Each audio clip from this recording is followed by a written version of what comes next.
Hello, everyone. This is Maryna and Jordan. and we're the board certified BAes. And today we have a super special guest, SupernNovaMomma / Natasha. Ooh, how are you? I am doing amazing. I'm with my amazing support person. I have the pleasure of having a best friend who is a psychotherapist. Oh, amazing. Get like me.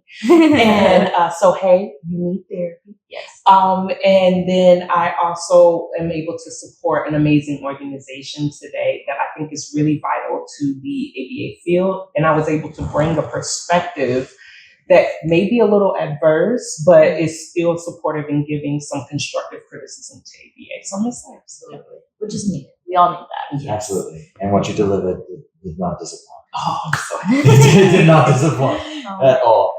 Okay, so we're married. We were kind of chatting off camera about that. So I think that one thing that sometimes we kind of skip on is talking about parents' relationships and the experience of being a parent of a child that is neurodivergent, and you are as well, and you're He's my spouse. your spouse too. as well. Yep. Okay, Freshly diagnosed too. Amen, hallelujah. Yes. So with that said, what was that like? Like, what was it like for you guys to process together, going through like the diagnosis process for your child?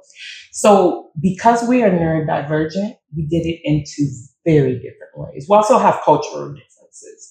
So I am a Northwest Georgia born and raised girl, and he is Panamanian and Jamaican, but raised in Brooklyn and Queens. Okay. Yeah. Yes, New York boy. And so he has ADHD. I have autism, ADHD, and OCD. Okay. And I say all that because during the diagnosis, I went full force. We need to know everything we can possibly know, and we need to do everything we can possibly do for our child, right? And that became my main focus. Yeah. And he went into, oh no, what did I do? And this is my fault. And I'm just so in my perspective at that time, he was just like my yes man. I would say what I want to happen. He'd be like, okay.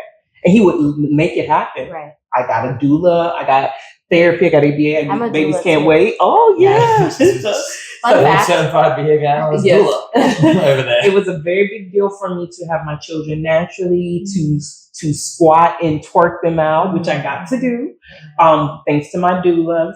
But he was just a yes man in all of that. And so for a while, I didn't realize he was floundering because I was so focused on, we had 2 children in under 2 years, and both got diagnosed before the age of 2, both. And so I was in it. Yeah. And I was and then I was building SupernNovaMomma at that time too. Yeah. So I didn't really notice he was floundering. He was saying yes to everything. And then as I started needing more support, because I started floundering, I started having autistic burnout. I know that now. At the time I didn't. I thought it was postpartum and then, but I was really having autistic burnout because I was just constantly on go as we were getting new diagnoses, new issues. I was just constantly on go. And then he started like completely, actually, I'm not gonna lie, once again, get like me and have a best friend who's a psychotherapist. It is helpful. My best friend is a social worker, but I feel like there's a lot of like overlaps. But one of the moments where I really realized, he has lost his mind. That's how I said it. That's how I'm is my children, both my children have autism. My oldest is level 3, so she has more support needs. And my youngest is level 2, but still, she still has support needs. And we were at their house, my best friend's house, and my best friend has children too. And her daughter didn't really understand autism when we were teaching her, right? But she was doing the thing that typical children do when they see an autistic child who's maybe doing some behaviors that are unusual. She was like, hey, why are you doing that? Or, and he was getting mad and upset with her like he wanted to fight my niece. And I was gonna lost your mind. Who are you? And that's when I realized, he's really struggling with this. And so that's where I realized it. And then we had to do all of the work to build back up. And there was a moment where I was like, do we need to separate? Or are we going to be able to work? But we individual therapy, and medication management, diagnosis. How those things are different. Yes. Yeah. family therapy, best friends, and support from our family and community. We are, I would argue, stronger than ever now. But yeah, it was a rocky road. Yeah. Absolutely. Yeah. And I think you mentioned that you do like have training for that. Yes. Right? That's so cool. Can you kind of tell us a little bit about that? Because I feel like that is one thing that we don't touch often in our field, because our focus has to be on the child, like the client that we're helping specifically. So we can't be like, but also you guys should really go on a date night and like connect for a second, because I think you guys haven't been able to talk about anything other than your child in the past 2 weeks. So like, can you give a little glimpse on like what you go through with parents? Absolutely. And how to help them with that? So a big part of positive discipline parenting for me, not for everyone who is a certified positive discipline educator, is making parents and caregivers realize that they need to change and not their kids, right? But it's doing it in a way where they say it and not me. Okay. Right? And so a big part of what I do, so positive discipline is usually 6 weeks. My positive discipline course is 9 weeks, and people say that I need to make it even longer. But it's because we're also I'm teaching about epigenetics. I'm teaching about post-traumatic slave syndrome. I'm teaching about high stress response. I'm teaching about the need for self and co-regulation, not just for your kids. Right. Because what I find is with ABA, with any type of parent, even gentle parenting, we're always focusing on self and co-regulation for children. Yes. But those parents are constantly, if you're a parent of a disabled child, you are constantly in a high stress response. Always. You are in fight, flight, freeze, or fawn all the time with your partner, with your kids, with that teacher in that IEP meeting, with that BCBA in that plan of care meeting, with everyone. And so you need to learn self and co-regulation and you need to realize that doesn't just mean take deep breaths. My least favorite. And count to 10. Yeah. There are sensory and somatic regulation methods. Me and my husband, I make him 2-step in the living room with me. Sometimes when I'm overwhelmed, I'm like, dance with me. Right. Sometimes I need to, we have a punching bag in our house. Sometimes we have to punch the We don't bag. have space, but one day we will need that in the house. I have a elliptical in my common corner. Sometimes I need to run immediately and I can't go outside because it's raining or something, right? And then I'm a big advocate of go out on their back porch and say, Yes. I'm a big advocate. Yes. Because sensory and somatic regulation, drinking a nice hot beverage, sipping a nice cold beverage, taking a moment to do some heavy work. Some people clean to regulate. There are sensory and somatic I'm like, regulation. I wish that was my regulation. That would be real nice. Right. And parents don't think about that. And so what happens, and what I fell into and my husband fell into, is the meditation and counting and breathing wasn't working. And so then we were like, oh, that stuff must not work for neurodivergent people. So where's the alcohol and the marijuana? Something has to calm these nerves. Yes. And so you go into maladaptive behaviors that aren't helpful. And then you're already at each other's throats. You're already hyper vigilant, fighting the world for your child. And now you're drinking or smoking. And it's even more bad environment, right? Yes. So teaching those parents about themselves, about what happens to their brain when they're in a high stress response, about what their lifestyle priority or what we call a top card is. So when you are stressed, what is the first thing that you do? Do you go to control the situation? Do you go to people please everyone? Do you go to comfort? Like, I got to get out of here, avoidance and comfort? Or do you go to a superiority of, I could have told you that, or I should have did this, or you should have did that, right? What do you go to when you're stressed? Because learning that tells you so much about yourself and gives you tools that you need to help regulate yourself as well, right? So we go through all of that with our parents, and then we go into the positive discipline, right? So positive discipline, but even in the positive discipline, I tell people, I don't just use positive discipline on children. Everybody in my life gets positive discipline. Everybody in my life gets mutual respect. Everyone in my life, when I'm interacting with them, I'm thinking of long term. I'm not thinking of short term, making them happy. I'm thinking of long term. How does this relationship and connection continue to grow? Everyone in my life, I'm thinking about the life skills and characteristics that I want them to know I hold and that I want to instill in them because I love them. And everyone that I interact with, I'm thinking about how they can feel capable and powerful and have autonomy in their life and in my life because they're a person I care about and I love. Whether that's my partner, whether that's my best friend, whether that's my children.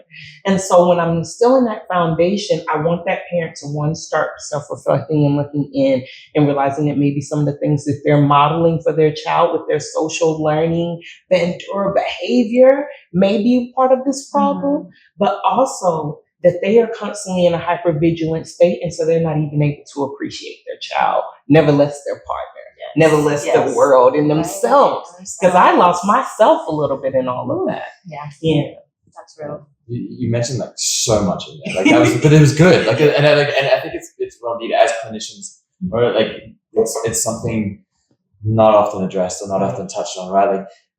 Like I say this all the time, like parent care, parent training, parent like helping in that sense, and even to BTs that I end up getting later, I'm like, when it comes to like you were talking about autistic burnout, and then you also moved into like deep breaths, right? And I'm like, how many times have you ever walked somewhere and taken a deep breath to calm down?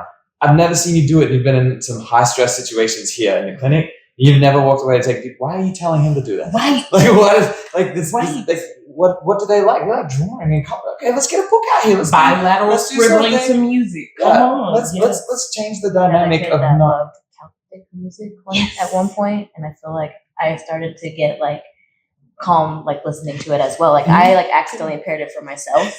When I'd hear it, I'd be like, ooh. When I did that, everyone looked at me like I was crazy. And everyone was like, why are you just put this on this? I was like, what is Celtic? I was like, it doesn't matter what it is. It's what they like. And I was like, it doesn't matter what I feel like. I was like, I don't care about the flute. I was like, it's not my favorite instrument.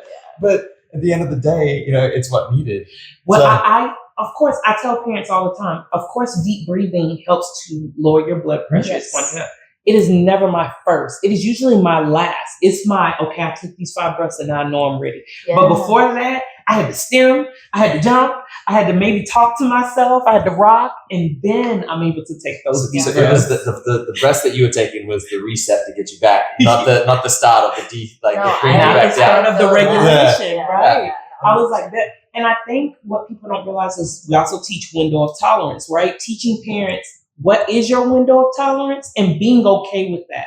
Because I'll get parents who are kind of ashamed. So I started off with being like, look, I ain't even got a window. I got a crack. I'm autistic. I got ADHD. I got OCD. I'm also a child with 10 out of 10 ACEs. I'm also a parent of 2 autistic children. I got a crack. I ain't got a window. And if I didn't sleep. Right. Yeah, but knowing that about myself allows me to do first preventative things and not put myself in situations where I know I'm going to be out of my window of tolerance. And then it also allows me to develop and build on the cuffs in the moment self-regulation tactics when I feel I'm out of that crack, right? So being honest and open and okay about what your window of tolerance is and what your triggers are, and then having those preventable moments and those in the moment moments for the regulation tools that you can use. I'd say that's also something that I feel like I've come into contact with parents as being a hard thing, like looking at the mirror and being like, this is me, this is where I am.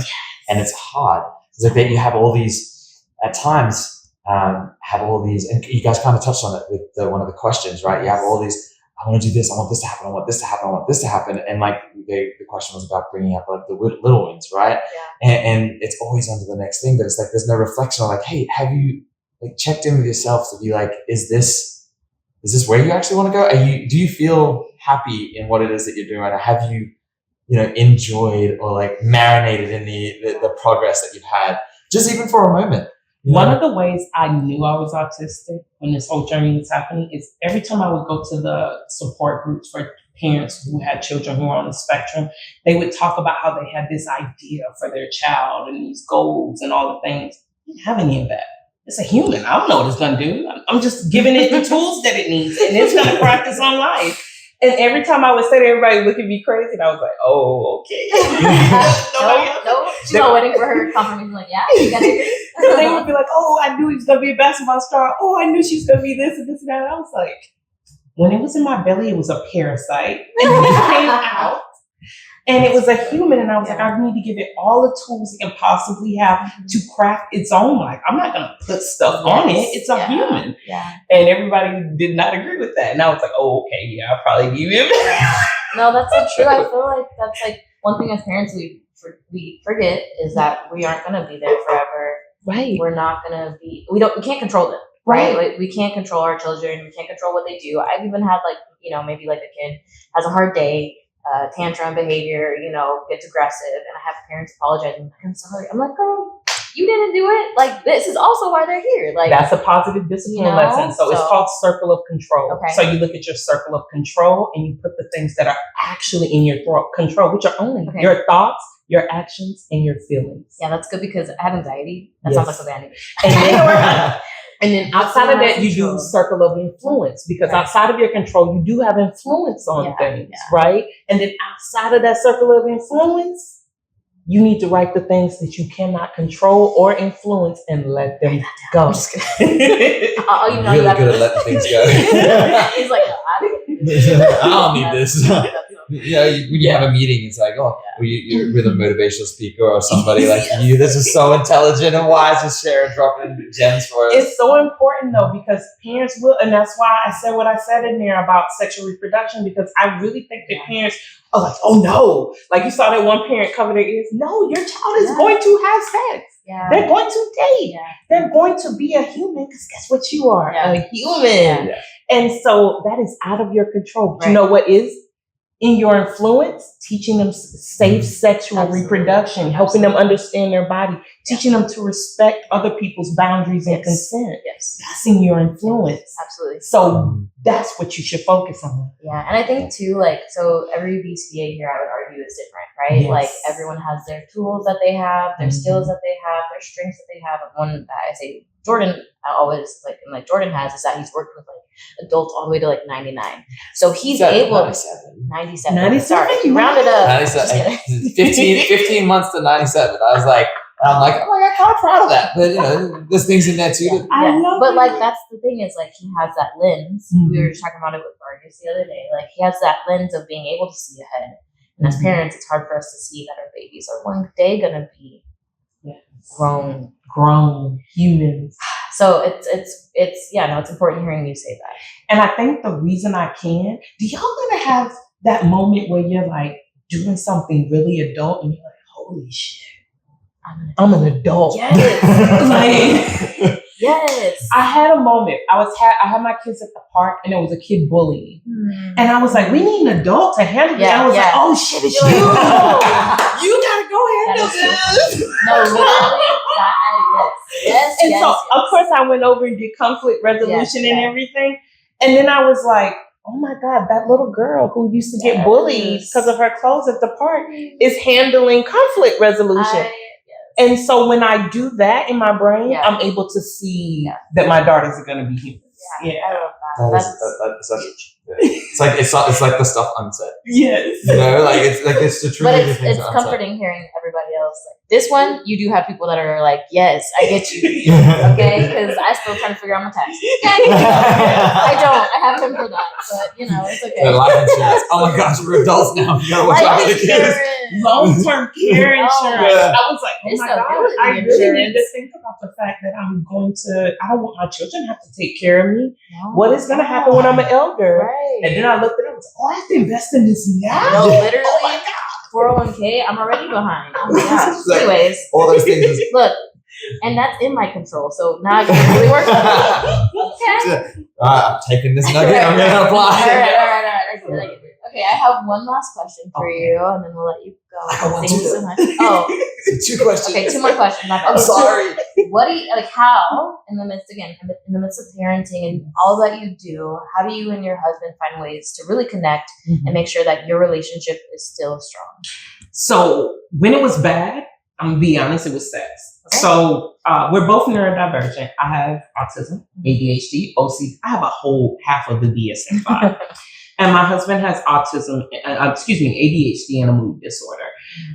And so I am a sensory seeker when it comes to people I care about. I don't like for other people to touch me, but I like for the people I care about to touch me. I also like pleasure. and I will seek that dopamine all day. And so even when we were completely annoyed with one another, sex saved the day. As we went through the journey of learning and building, communication saved the day. So realizing that I could be honest, I remember there was one time when I had that honest conversation of, hey, you were mean to my niece. And I know you were doing it in protection of our daughter, but to me, my niece and my daughter are important, right? And you don't seem to have that going on. Right. So that lets me know that something isn't there and we need to work on that. Yeah. And even feeling like I could have that conversation with him was great, because at first I was like, how do I say this to him? Or should I say this to him? And telling someone that I think you need help, I think we need help, it's hard. It is. But communication saved the day. But sex made everything last until we could save the day with communication, because we're both sensory seekers in that aspect. And so that helped. Yeah. Do you get date nights?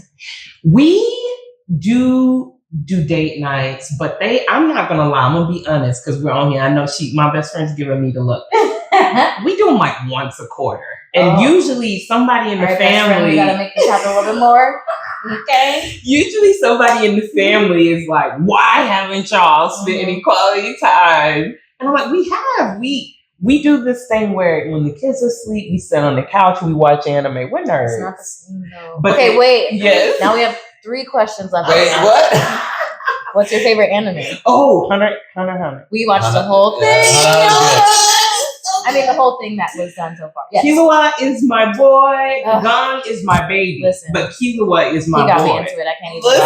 Killua is mine too. He's like my favorite as well. Yeah. But I gotta put Dragon Ball as my favorite. Really? I watched Dragon Ball. I grew up on Dragon Ball. Demon Slayer. That animation is I was just about to say beautiful. That. I wish I had like 3D glasses. Yes. It's a little vivid these days. Everything. Okay. The animation. But yeah, so we're nerds. I read and he'll rub my butt and play video games. We will both sit down and we will watch anime together, but once a quarter, my best friend, my mom, someone will be like, when have y'all gone on a date together? And we'll be like, no, we're watching the kids go on it, and they'll force us out. It's like once a quarter. So it's not enough. I know. We're fine, John. Push you out the house. Do some data. Just make that frequency one more up. Twice a quarter. Right? Just frequency. Just get it up a little bit. So my question was a little different. Okay. A little on the other side of something that you said right at the beginning. When you were mentioning autistic burnout. Right? Which is a topic that I feel like isn't talked about enough. And I also think that clinicians aren't aware that it exists or dismiss it as being something. And don't know really what the signs are, what that is. So from your perspective, and even then, a lot of the clinicians work with younger kids that might not be able to articulate how they're feeling, what's going on, and what it is that is a struggle. So as a neurodivergent individual that can articulate, what was that like to you? And what would you consider some signs? And I know everybody's different, right? But what are some signs that a clinician could take away from meeting with you or watching this right now that could be like, no, you should watch this for this kid. Like, so absolutely. So what we see with a lot of autistic people who identify as women or non-binary and people of color is that they can, if they're late diagnosed, they can mask a little bit better. And so if you're not aware of what masking is, I call it code switching times 2, right? So everyone knows most people know what code switching is, right? So you code switch at your professional job, and that means you don't bring maybe some of your vernacular and some of your relaxings that you have in your home. You have that professional, polished, I'm trying to use my words correctly, but you have proper language that you're using. You're trying to make sure you're professional in that setting. When you're masking, the way I explain how I used to mask as a young child, and even now as an adult sometimes, I go into the room and I watch the room. And I see who I think is navigating the room in the best possible way, and I emulate them down to their mannerisms. Sometimes I'll take their tone and inflection unknowingly. I'll do their intonation and everything. And I might put my own spin on it, but I'm really becoming them. And I make that work, because I know that my constant stimming and in the way that I do and the way that I talk and my impulse control, where I just say whatever is in my brain, is not always accepted by everyone. And so I do what that person is doing. And what I realized is, and what people don't realize is the autistic people that are doing that takes a lot of brain power, a lot. You're constantly in a hypervigilant state, right? You are funny is what we call that. So there's fight, flight, everybody knows those, but there's also freeze and fawn. Freeze, of course, is to freeze. Think of if you're in the woods with a bear and you're like, maybe if I play dead, the bear won't see me, right? That's freezing. You're disassociating. You're just freezing up. Fawning is people pleasing, right? To get out of there. It's what you see also a lot of abused children do as a high stress response, because they realize that if they please that adult who's abusing them in their life, that adult will leave them alone. So they just do it. So it's the same thing. That's what masking is. And so I would please everyone. A perfect example, and it's going to sound so awful. I love you, Jerron. But when I came here and my friend was here and she asked me what I need to do, I said, I need for you to catch me if people start asking me to do things. Because when I love people, when I care about them, I immediately go into funning and people pleasing, especially if I'm already stressed out. Yeah. And so sometimes I don't consider myself. So I'll say yes, and it'll be inconvenient for me, or it'll be harmful for me. And I'll still say yes because I'm just in a high stress state. Yeah. And so that's why she's here. But we love best friends. Yes. Love best friends. Yeah. And so that has been my life. My life has been people pleasing and being constantly hypervigilant and being aware that I'm different and I need to be somebody else and being that other person. And so even when I speak on my past, I speak of it in the third person. So I'll be like, oh, that's military Tosh. Because military Tosh was a persona that I put on to excel in the military. And there's college Tosh. And then there's high school Tosh, because those were personas that I put on to excel in those places. And as we know with brain science, when you are constantly in a high stress state, you're constantly pumping cortisol into your body and epinephrine, right? And so your stress levels are off the charts. And you have high blood pressure and all of those things are happening. And so for me, with autistic burnout, when it officially came, I had health problems everywhere. So I was officially diagnosed with high blood pressure. I was gaining masses of weight. And I didn't feel like doing anything. I didn't even want to get out of bed. I didn't have the urge to do things. I had started SupernNovaMomma. It was a thing. People were so excited. They love what I do, how I teach, the things that I teach. And they had all these dreams for me. And all I wanted to do was lay down in my bed. And I told my best friend, I was like, I could just be a stay-at-home mom and take care of these kids and take care of my husband and just be at home. And my best friend and my husband were like, but you want to be happy. But in my brain, I was like, oh, maybe, because I was done with all of that other stuff. And so your passion and that drive and that motivation, it's not there anymore. And it's just, you're really just exhausted. It's like exhaustion that goes past physical and goes to mental as well. And it's just, when I finally realized what was happening and talked to a therapist, I said, I feel like I'm in a hole and I can't get out. And so I'm trying to dig to get out of the hole, and I'm just digging myself further into the hole. Yeah. Thank you for sharing that. Thank you for sharing. Like, I mean, just that perspective alone is such a big deal.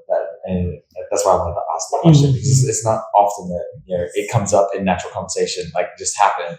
And then, to have the opportunity to be able to ask by such an intelligent, amazing woman such as yourself. You. And I would even add that for a child, how that might look and how that showed up for me. And I'm just not realizing this is where I'm having this conversation. So when I was in high school, I'm the oldest of 7 children. My mom was a single parent, many different fathers, and things there.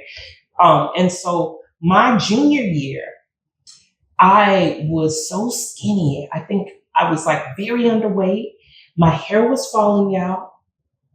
And I was passing out randomly in different places because I would wake up at 6 a.m. I'd get my siblings ready for school. I would go to school. I would ride the bus from school to work. I would work. I would come home. I would cook for my siblings. I would help my siblings with their homework. I would go to bed at maybe like 1, 2 o'clock and get up and do it again.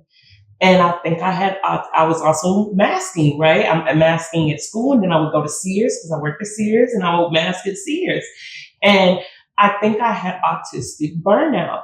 Well, I started passing out. My hair started falling out. And I was like, I'm not working. I can't go to work. I don't care about college anymore, things like that. And my high school boyfriend, my high school sweetheart, his parents kicked him out of his house and moved him in with his grandparents and moved me in with them. Yeah. And allowed me to stop working and just focus on school. They took me to different colleges and they just allowed me to be a kid because I wasn't being a kid at that time at all. And so they allowed me to be a kid, and I think they brought me out of that autistic burnout. But I didn't think about that as autistic burnout, right? I just thought of that as like survival. But that was probably my first set of autistic burnout that I did not realize was autistic burnout. Wow. And so if you're dealing with a kid, and that kid was excelling in maybe their academics, or they were excelling in sports, and then all of a sudden they are lacking interest in that, they are lacking motivation, and they just seem exhausted all the time. You may be dealing with a kid with autistic burnout. It's good to know. And I truly hope that our whole thing is like, if our podcast, our episodes touch one person, that's it. That's it. We're happy. Absolutely. And so if that just touches one clinician out there. Which also, I feel like afterwards, I'd love to talk to you about something. Jordan's going to be stressed out because I have another idea. Oh, gosh. Great. Oh, gosh. Your last idea let us hear. So it was a good idea. Yeah. So anyway. That's our story. That's how we got here. Okay. Anyways, thank you so much. Absolutely. We appreciate you. We appreciate everything you do for the community, the neurodivergent community, the African American community, and those that are allies wanting to learn. So thank you so much for sharing your experiences with everyone, speaking up on things that you know are important. The world is different because of you. So thank you. Thank you so much. And thank you all for having this podcast.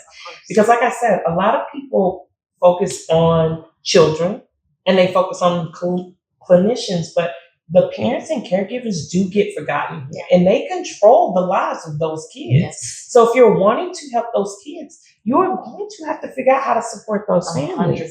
Yeah. I always say we get 2 or 4 hours. You got the other 20 or 22. Yes, exactly. Thank you. Absolutely. Well, thank you guys for joining us today, and we will see you again soon. Bye.